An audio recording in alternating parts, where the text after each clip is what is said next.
俄乌局势毫无疑问是全球最受瞩目的焦点。俄罗斯总统普京表示，俄方行动旨在对乌克兰进行去军事化和去纳粹化。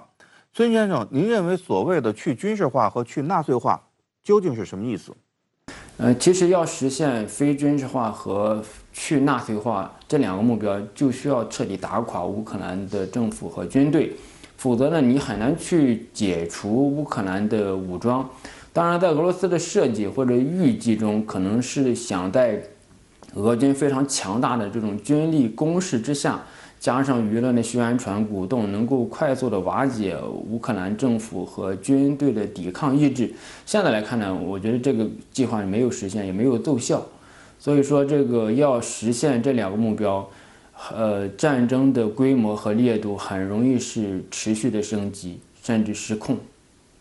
去军事化可能相对还容易理解一点，可能就是指乌克兰要非武装中立化。那么去纳粹化究竟是指什么？沈先生，乌克兰存在着成建制的、已经获得国家武装力量的这种能力以及政治上公开支持的纳粹组织。泽连斯基选上总统之后，虽然他经常说他祖上是犹太人家庭，据说他爷爷还是苏联老红军，但问题是泽连斯基总统在任内没有采取任何所谓的反纳粹的这样一种措施和行动。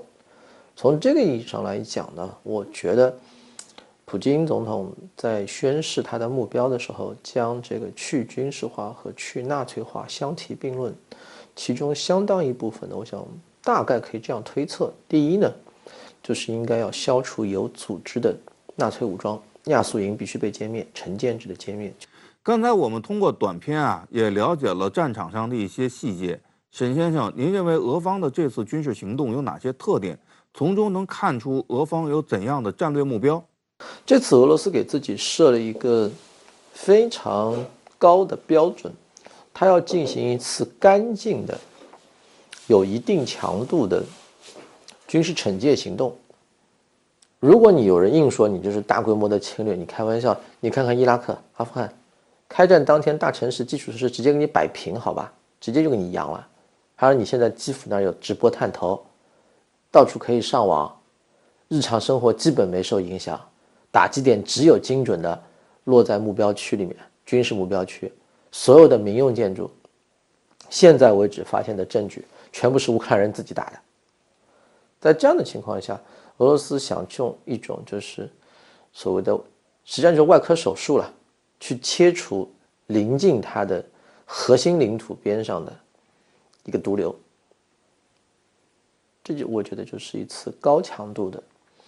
自己给自己设定了很高的人道主义标准，他这个人道主义标准比美国的高，